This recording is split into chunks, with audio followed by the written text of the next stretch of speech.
Bueno, estimados, muy buen día a todos. Vamos a dar comienzo. Gracias a todos los que se han sumado. Seguramente se va a ir sumando más gente. El evento seguramente ha llegado a otros países, con lo cual es probable que sea un poco temprano en esos otros países, así que creo que se va a ir sumando más público. Muchas gracias a los que están y a los que, bueno, van a estar ingresando. Hoy vamos a hablar de un tema que es un poco novedoso en cuanto a cómo se refiere el rubro. No es muy habitual que se use este término, pero desde mi punto de vista es muy acertado el término ciberhigiene.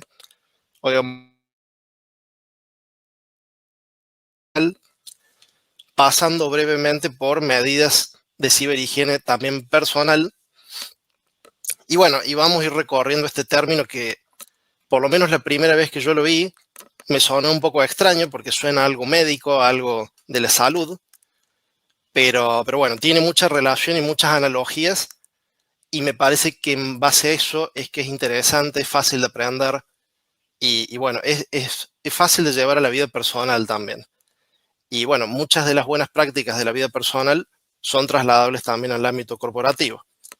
Así que, bueno, esa fue la intención de armar este webinar, un poco para que conozcan el término y un poco también para repasar buenas prácticas de seguridad general que son necesarias en cualquier corporación de hoy y a nivel personal también. Bueno, yo represento al área de Cyber Offensive, específicamente el Red Team de Inside, consultora especializada en temas de ciberseguridad, con muchísimos años de trayectoria y justamente como dije recién, especializada, gestada y enfocada en temas de seguridad, con lo cual, bueno, somos expertos en distintas ramas, ya sea temas de Blue Team, seguridad defensiva, Red Team, seguridad ofensiva, identidades, manejo de identidades digitales y toda la parte de cumplimiento y GRC, que bueno, muchas empresas están atadas a algún tipo de obligación regulatoria de cumplimiento y demás. Bueno, avanzamos. Un poquito ya les hice una intro de Insight, una empresa absolutamente dedicada a temas de seguridad. Yo creo que ese es el mayor valor agregado, además de los años de trayectoria y la gran cantidad de clientes que nos acompañan de múltiples rubros, de múltiples verticales de industria, empresas muy grandes, muy interesantes, muy complejas tecnológicamente, trabajos desafiantes, pero bueno, que nos dan un expertise, la verdad, muy valioso para el mercado y para asesorar a cualquier empresa que necesite una mano con este tipo de servicios de seguridad. El tema de la emisión, bueno, ser aliados estratégicos de las compañías, ir de la mano con las compañías para juntos conseguir el éxito, juntos poder aplicar controles de seguridad que se han vuelto realmente críticos. Prácticamente cualquier empresa hoy, diría de cualquier rubro de industria y de cualquier tamaño de empresa, necesita tener un área de seguridad dedicada o servicios contratados de seguridad y un set de controles básicos, que es justamente lo que vamos a desarrollar con el concepto de ciberhigiene. Bueno, el objetivo es justamente mantener esa buena relación con los clientes, con los socios y obviamente con los empleados, que son los que aportan el valor agregado y permiten que las empresas mitiguen riesgo, porque en definitiva todo el trabajo que hace Insight con sus clientes es eso, es mitigar riesgo, es intentar que los ciberdelincuentes no sean exitosos. Vamos a avanzar. Bueno, Insight, como les comentaba, tiene una cartilla de clientes realmente muy extensa en múltiples países, en Europa, Estados Unidos y Latinoamérica también muy fuerte presencia, con lo cual es una empresa en constante crecimiento, en constante expansión y que, bueno, como les decía, somos socios de negocio con, con múltiples empresas. En muchas de estas empresas formamos prácticamente parte de las áreas operativas, con lo cual, bueno, trabajamos codo a codo como si fuéramos colaboradores directos, ¿no? de la misma empresa. Así que bueno, el tema de las certificaciones, somos una empresa que a nivel de empresa tiene muchas certificaciones y a nivel de el recurso humano que brinda el servicio también, permanentemente capacitándonos, como es exigencia del rubro, porque el rubro ciberseguridad realmente no permite quedarse atrasado. Y bueno, con muchos expertos en las distintas áreas, con múltiples certificaciones muy interesantes para el rubro.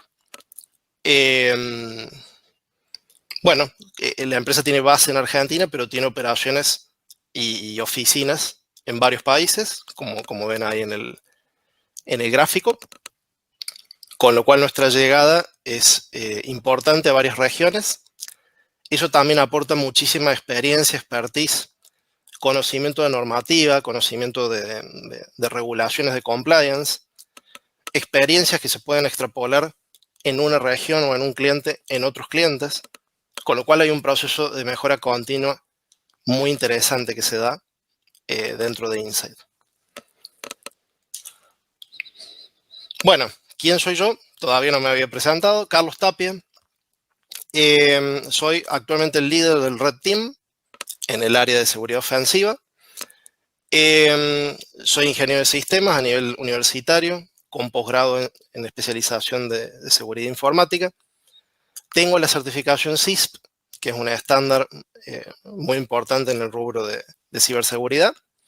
También tengo la certificación CISA, que es un estándar muy importante en el rubro de auditoría de sistemas.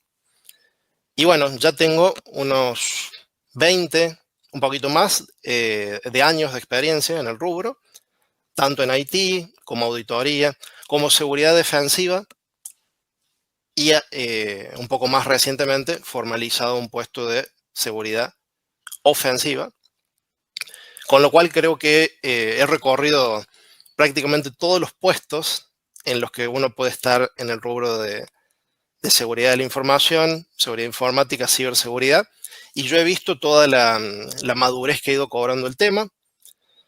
He visto a lo largo de estos 20 años la necesidad que ha ido cobrando las áreas de seguridad, formar recursos de seguridad específicos. 20 años atrás, bueno, era raro escuchar de un ciberataque.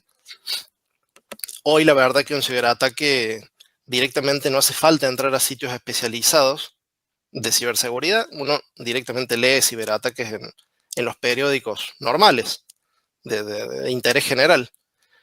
Y lo otro que ha pasado en el último tiempo, inclusive con énfasis en la pandemia, de la pandemia hacia adelante, es que hemos visto ciberataques que ya afectan concretamente la vida real, la vida diaria de las personas, de las sociedades. Ya no es algo de una empresa, de un rubro y que nadie se entera y no sale publicado en los medios. Recuerdo ahora el caso de Colonial Pipelines, por ejemplo, que bueno, dejó básicamente a la costa este de Estados Unidos un par de semanas con problemas de abastecimiento de combustible, producto de un ciberataque. Con lo cual, bueno, realmente hay impacto de vida real. Ya no es una cuestión de nicho, tecnológica, de gente que maneja sistemas y servicios de información. Ya es una cuestión palpable para la vida real, ¿no? Y bueno, después, como caso, un caso quizás un poco más gracioso, que por lo menos a mí me afectó directamente, en medio de la pandemia hubo un ciberataque a la empresa Garmin, muy famosa años atrás por los famosos GPS, ahora quizás más famosa por los relojes para el tracking de actividad física. Y bueno, me sucedió justamente que un buen día no me estaba enviando a la nube de Garmin la actividad física que había realizado mi reloj. Supuestamente me había registrado mi actividad física, las calorías gastadas en el ejercicio, kilómetros recorridos, etc. Bueno, no me funcionaba. Yo pensé que era mi conectividad, que era algún problema. No, era que había tenido un ciberataque Garmin que había tenido afectada no solo la producción de los relojes, de los dispositivos, sino que había sido afectado el el servidor donde se recibe la telemetría de los distintos dispositivos ya comprados por los clientes. Así que bueno, indirectamente fui víctima de un ciberataque siendo cliente de Garmin. Entonces, lo que yo quiero contar como nota final de esto es, los ciberataques están a la orden del día, pasan a todas las empresas, hay empresas que se preparan mejor, invierten mejor, otras que, bueno, no tanto, o aceptan un poco más el riesgo, y después, bueno, pueden tener la suerte de que no les suceda un ciberataque, o de que sí les suceda y no están del todo preparadas. Y a nivel personal también. A nivel personal, cada vez más estamos sufriendo los ciberataques en carne propia. Ya no es una historia que nos cuentan, algo teórico del nicho de las computadoras y la gente de sistemas. Ya no es así, claramente. Yo creo que si hiciera una breve encuesta a todos ustedes, probablemente alguno me podría contar alguna historia de algún ciberataque o algún conocido que haya sufrido, por ejemplo, una infección de ransomware en su empresa o en una empresa de algún conocido, familiar, colega, etc. A esta altura, la verdad que en general todos conocemos algún caso. Con lo cual, bueno, ese soy yo, 20 años de experiencia en distintos puestos, con bastante fuerte en auditoría de sistemas y en seguridad defensiva, pero ahora desempeñándome en seguridad ofensiva. Bueno, una breve agenda. Ciberhigiene en el plano médico, porque justamente quiero explicar cuál es la analogía con la medicina. Ciberhigiene como cobertura de riesgo, el concepto, definición y planos de análisis, como les decía, a nivel personal y a nivel corporativo. Es intención de este webinar que ustedes se lleven algo interesante para su vida personal, a nivel de cuidar su información, sus accesos a sistemas, sus identidades digitales, a nivel personal, pero que también lo trasladen obviamente a las empresas donde trabajan, a las organizaciones donde trabajan, y bueno, sepan que son buenas prácticas básicas que hay que encarar. Bueno, los antecedentes. La ciberhigiene, el término viene del plano médico. Ahí lo tenemos a don Ignacio Felipe Semmelweis, que, bueno, es un médico nacido en Hungría, allá por el 1800, que se hizo famoso, quedó por ahí la historia un poco perdida en el tiempo, pero se hizo famoso porque fue llamado el padre del lavado de manos. Y ya vamos a la analogía con ciberseguridad. Lo que hizo este buen señor es proponer algo muy básico en el hospital donde trabajaba, que era lavarse las manos, obligar a que se lavaran las manos los cirujanos antes de cada procedimiento. En el hospital donde trabajaba había una alta tasa de mortalidad por los procedimientos quirúrgicos, e inmediatamente después de aplicar esa medida tan simple como un lavado de manos, la tasa de mortalidad bajó arriba del 90%. Con lo cual, independientemente de que la historia, bueno, pueda causar impresión de que no se hayan lavado las manos los cirujanos en el pasado, como toda práctica, bueno, se va mejorando. La moraleja de esta historia es que muchas veces medidas muy simples, técnicamente simples, traen grandes beneficios para el objetivo que uno persigue. Y de ahí es donde tomamos el concepto de ciberhigiene. Porque el rubro de la seguridad, años atrás empezó a plantear esto, de dejar un poco el mito de la seguridad como algo hipercomplejo, para empezar a desgranar acciones que individualmente cada una de esas acciones son relativamente simples de ejecutar. Bien, entonces, bueno, la idea del concepto de ciberhigiene viene por ese lado. Hacer cosas básicas en cuanto a ciberseguridad, pero que traigan mucho beneficio. Bien, aprovechar al máximo, ser súper eficiente en el tiempo que uno dedica, el esfuerzo y el dinero también, obviamente, para ejecutar algunas acciones e iniciativas bien estratégicas y que esas individualmente y en la suma nos den una mitigación de riesgo muy alta. Así que bueno, esa es un poco la historia de por qué se llama ciberhigiene. Tiene una analogía y equivalencia directa con la higiene personal, higiene en el rubro médico, justamente de ahí sale el uso de este término. Bueno, ¿por qué tomamos ese término también?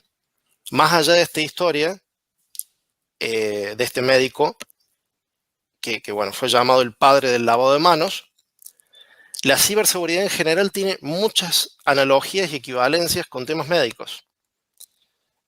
¿Dónde lo podemos ver? En los temas de malware y anti-malware. Nosotros lo podríamos hacer inmediatamente análogo a las infecciones y algún tipo de vacuna, cura, algún tipo de medicina que cure esa infección. Con lo cual, ese rubro es prácticamente el mismo razonamiento. Las empresas de anti-malware trabajan de esa forma. Ni bien sus laboratorios de seguridad detectan una nueva cepa de un malware, generan nuevas firmas para contrarrestar y bloquear en los anti-malware que tengan desplegados en el mundo a ese malware que recién aparece, que se acaba de crear. Entonces, bueno, es muy parecido la dinámica. En tema forense, hay muchos aspectos en la medicina forense que, trasladable a la informática forense, son prácticamente lo mismo. El análisis, digamos, de, por ejemplo, una es muy, muy análogo con la informática forense. Por ejemplo, cuando hay un ataque de algún malware, por ejemplo, un ransomware, uno puede tomar el disco duro, hacer un análisis forense y detectar cuáles han sido los indicadores de compromiso, cuáles han sido los indicios, los rastros que ha ido dejando el ciberatacante con esa pieza de malware particular que ha modificado en el sistema, claves de registro en Windows, archivos de configuración, crear archivos, borrar archivos, generar un usuario nuevo. Todo eso es un análisis forense y es muy, muy similar a cómo se trabaja en la ciencia forense a nivel médico. El tema de incidentes y triage, ya en el rubro de ciberataques, cuando estamos en el marco de un monitoreo de ciberataques, un área que monitorea ciberataques, que, bueno, normalmente se lo llama SOC o CyberSOC, Centro de Operaciones de Ciberseguridad. Esas áreas normalmente monitorean alertas de ciberseguridad. Cuando hay alguna alerta que sea relevante, se dispara normalmente un procedimiento de respuesta a incidente. Bueno, ese procedimiento de respuesta a incidente suele tener una etapa de triage. Es muy parecido a cuando en una sala de emergencias de un hospital, bueno, se llega a la instancia de triage, donde se hace un análisis muy rápido de la situación del paciente, se hace un diagnóstico también muy rápido y se da un plan de acción también muy rápido. Es totalmente equivalente con el triage de la respuesta a ciberincidentes. Con lo cual, bueno, refuerzo de nuevo el concepto de ciberhigiene. Son acciones relativamente simples u obvias. Pongo el relativamente porque llevan esfuerzo, llevan algún tipo de inversión monetaria también.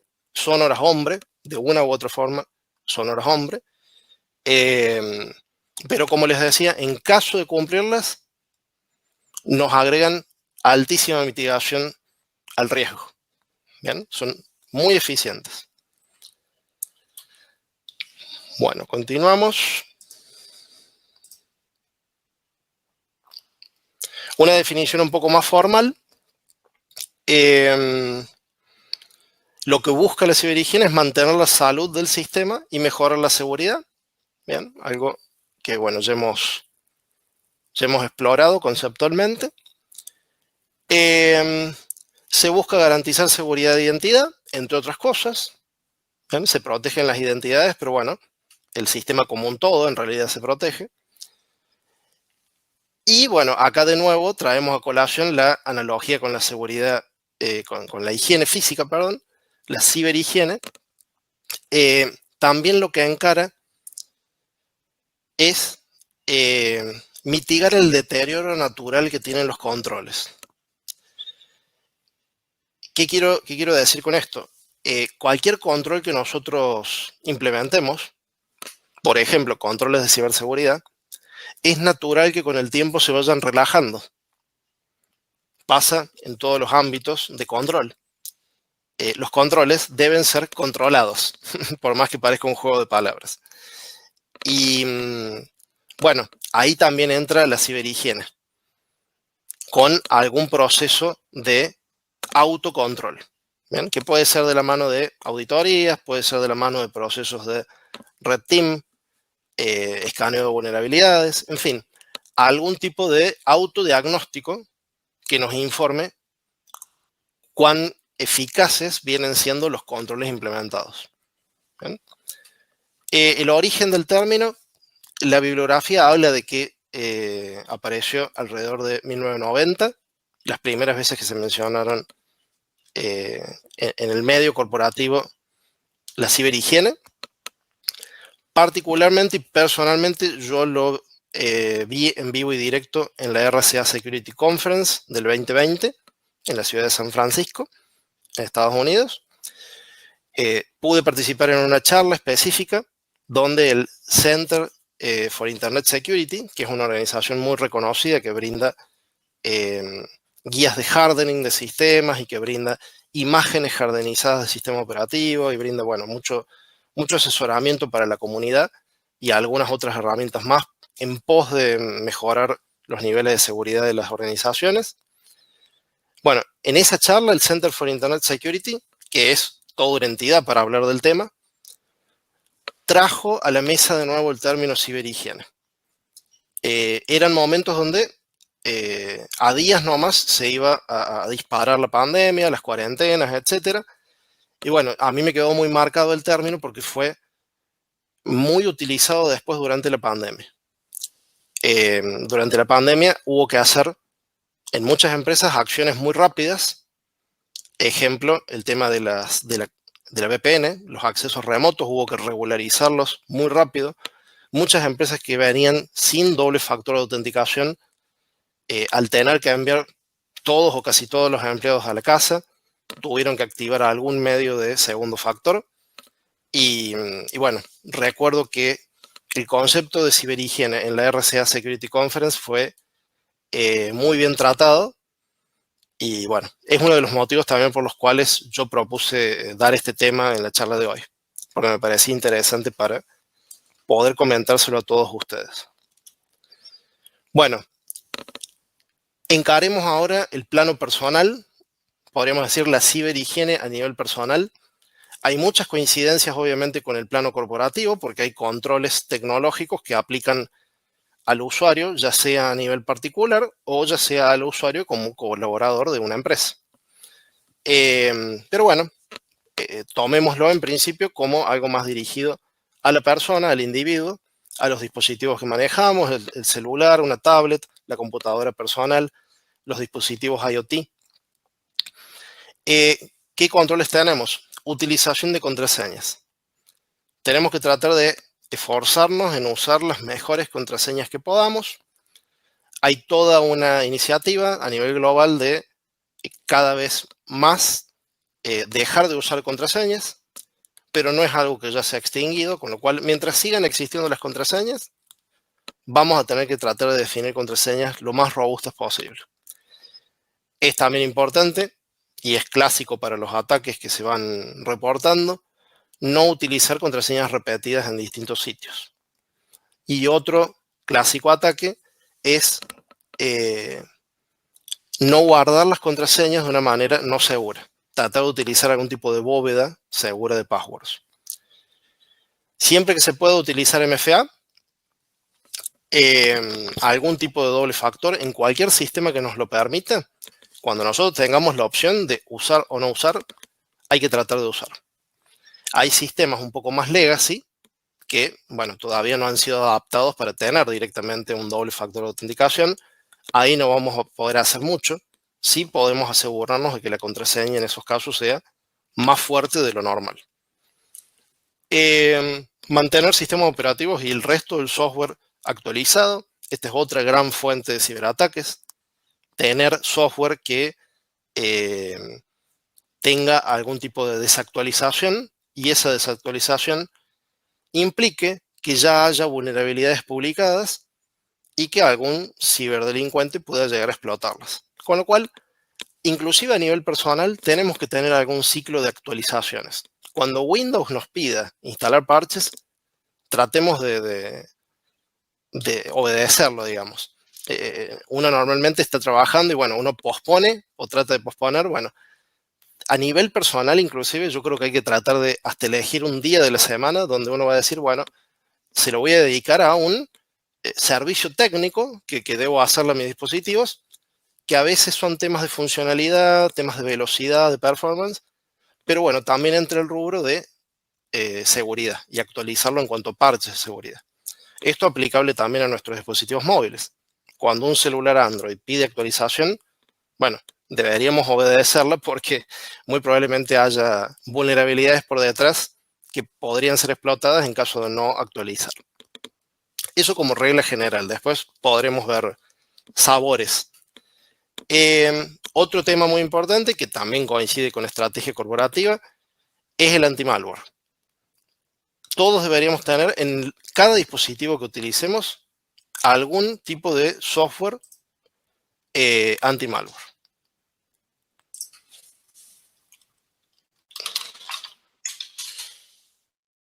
Disculpen que estoy chequeando conectividad, a ver si está todo ok. ¿Me están escuchando ahora? A ver.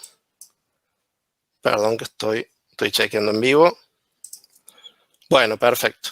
Continúo. Gracias por confirmar. Bueno, estrategia anti-malware. Uno puede llegar a relacionarla con es obligación de las empresas. Ok, pero es importante también el tema de cuidar los dispositivos personales, porque los dispositivos personales también son afectados por malware. El tema de inserción de medios extraíbles, tener cuidado si manejamos medios extraíbles que pudieran ser no confiables, pendrives, discos duros externos. También va muy de la mano del punto anterior. Uno de los cuidados que podemos tener es todo dispositivo que extraigamos, inmediatamente analizarlo con anti-malware. Evaluar la conexión de redes no confiables. Hay que tener cierto cuidado cuando nos conectamos a Wi-Fi que no están bajo nuestro control, como por ejemplo aeropuertos, hoteles y demás. En la medida de lo posible, deberíamos elegir alguna opción que nos permita cifrar el tráfico, algún tipo de VPN, o asegurarnos que la conectividad que tenemos con el sitio web, utilice cifrado. Para atacar el vector de phishing, estos mails maliciosos que muchas veces traen adjuntos maliciosos para infectar el equipo o links maliciosos para que visitemos un sitio y a partir de ese sitio nos engañen para entregar credenciales de usuario o nos hagan descargar algún archivo y esa descarga, bueno, termine también en una infección de malware. Deberíamos tener algún tipo de protección anti-spam. A nivel personal, bueno, sería difícil comprar un anti-spam corporativo, obviamente. No tendría relación el costo. Pero bueno, los mails gratuitos que habitualmente usamos, Gmail, Hotmail, etcétera, han mejorado mucho a lo largo de los años en cuanto a los controles anti-spam, aún en la capa gratuita, con la cuenta que viene por defecto. Así que eso tenerlo en cuenta. Ser cuidadoso con la info personal que se comparte en línea. Acá hay un tema porque podemos llegar a compartir en redes sociales algún tipo de dato que eventualmente se transforme en una de las preguntas de seguridad y sus respuestas en algún sitio. Hay muchos sitios que siguen utilizando como segundo factor de autenticación alguna respuesta secreta alguna pregunta que hayamos establecido cuando creamos la cuenta. Bueno, el ejemplo clásico es el nombre de tu mascota, el día de tu cumpleaños, etcétera, que son datos que podrían ser fáciles de conseguir públicamente. Y más si nosotros lo publicamos en alguna red social. El tema de navegar hacia sitios no confiables. Muchas veces es difícil distinguir qué sitio es confiable y cuál no, pero hay cuestiones también de sentido común. Si yo voy a Google y busco el crack y busco el key generator, etcétera, es muy probable que en un par de clics termine en un sitio con mucho riesgo de que me descargue algún malware. Así que eso no hace falta ser experto en ciberseguridad para saber que nos estamos metiendo en un terreno peligroso. Y el último punto, estar concientizado de amenazas cibernéticas. Esto que yo les decía de que sale en las noticias tradicionales, las noticias estándar, los periódicos normales, noticias de ciberseguridad, es interesante estar un poco al tanto porque eso nos puede prevenir.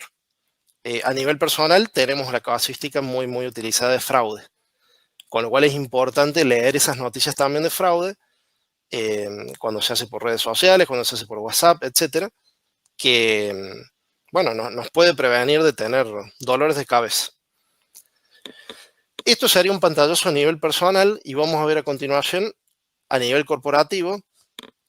Hay muchas coincidencias, pero obviamente en el plano corporativo, donde ya hay áreas técnicas, áreas de sistemas, de IT, de ciberseguridad, etcétera, que deben implementar controles técnicos avanzados. Hay mucha más complejidad.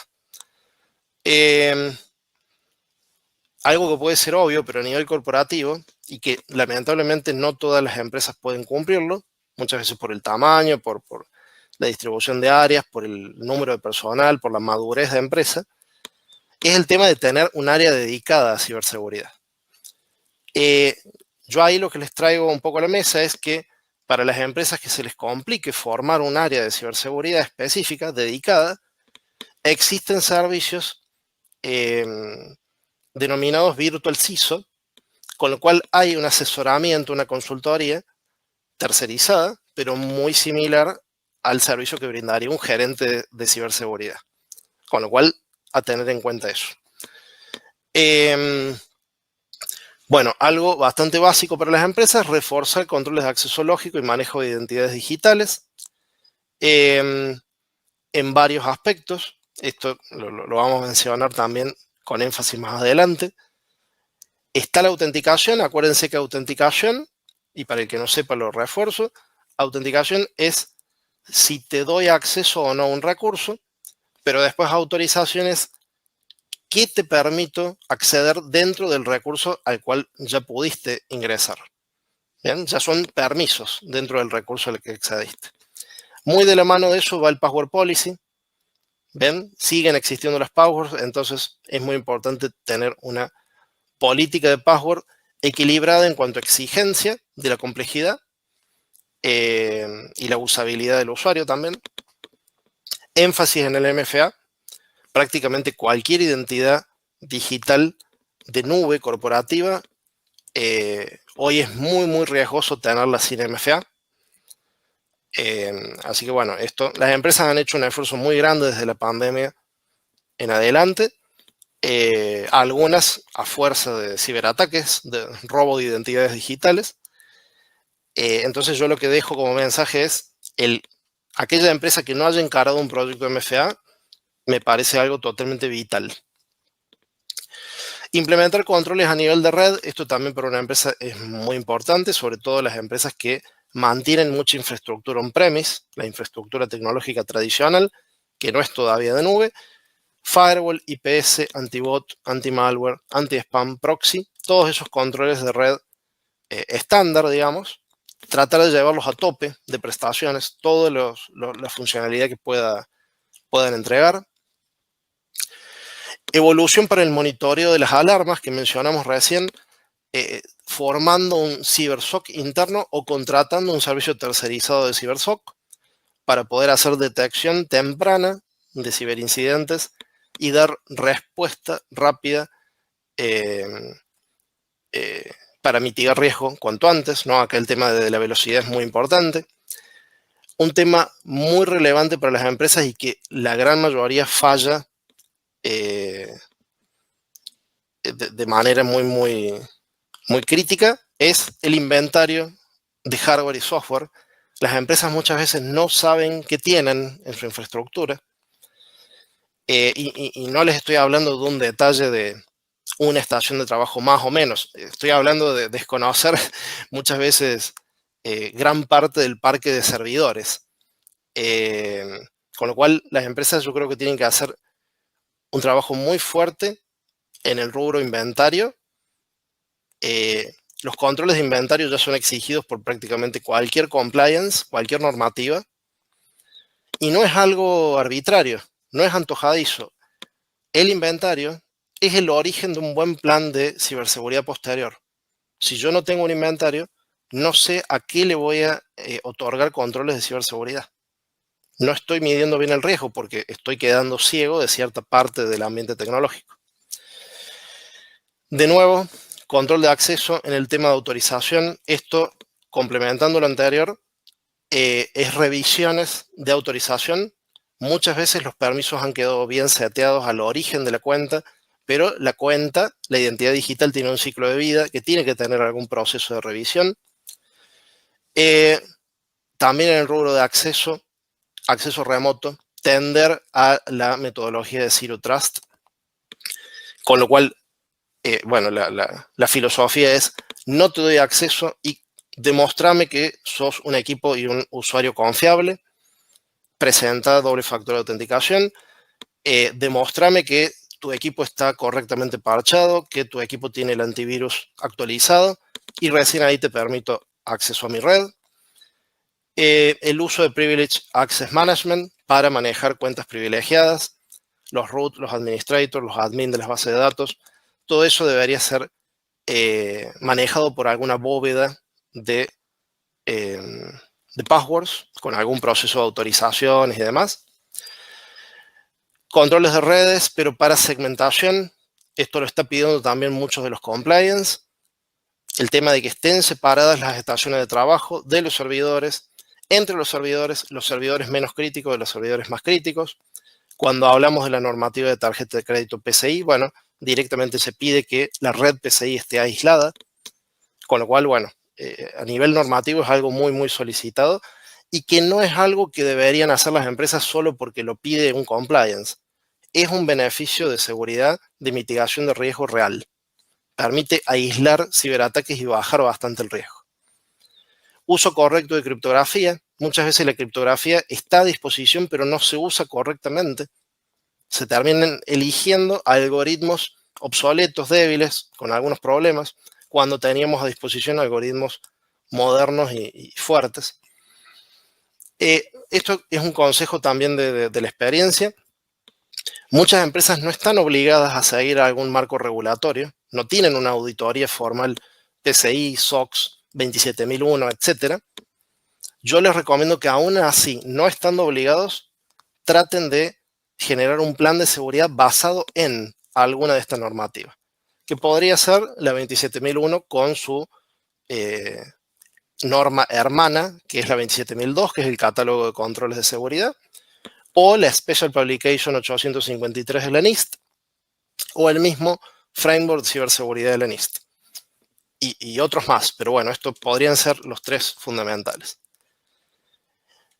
Implementar un área dedicada, que es un poco lo que decíamos en el primer punto, de ciberseguridad, y un programa de ciberseguridad. O sea, tiene que haber un plan. Y yo les recomendaría un plan de corto, mediano y largo plazo. Por ejemplo, un plan a 1 año, un plan a 3 años, un plan a 5 años de ciberseguridad, porque también la ciberseguridad implica partidas presupuestarias que las corporaciones tienen que ir habilitando para poder cumplir con controles técnicos a partir de la compra de soluciones. Bueno, y reforzar de nuevo los controles de acceso lógico y manejo de identidades. Esto ya pensándolo también como el manejo de identidades en la nube y de que he visto en algunas auditorías que ha quedado descoordinado los manejos de identidades on-premise de las tecnologías tradicionales con las tecnologías de nube. Bueno, eso sería todo. brevemente, como pudieron ver, son buenas prácticas y recomendaciones que muy probablemente ustedes ya las conocían, ya las manejaban, pero el concepto que quería dejar era que quitemos de plano esa súper complejidad que a veces se le da a la ciberseguridad para empezar a desgranar y armar un plan y seguirlo paso a paso. ¿Bien? De esa forma va a ser algo mucho más cumplible. Bueno, ahora damos paso a preguntas. Si alguien quiere comentar algo, quedamos atentos a preguntas. Ahí sí puedo ver el chat. Disculpen que no estaba viendo el chat mientras exponía. Ahora sí lo veo.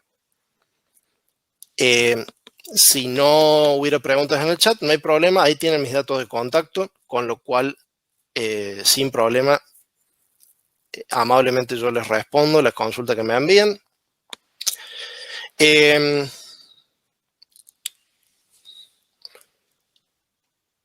Inclusive si necesitaran también un tema de ayuda a nivel de carrera profesional, bueno, eso es algo que yo también tengo experiencia porque yo doy cursos de grado, cursos de posgrado, doy también cursos en institutos privados y bueno, tengo mucha experiencia orientando a alumnos que quizás se dedican al rubro de IT, pero bueno, quieren pegar el salto a ciberseguridad. Así que tengo mucha experiencia también recomendando certificaciones, ayudando un poco a nivel de la vida profesional, qué rumbo uno puede tomar.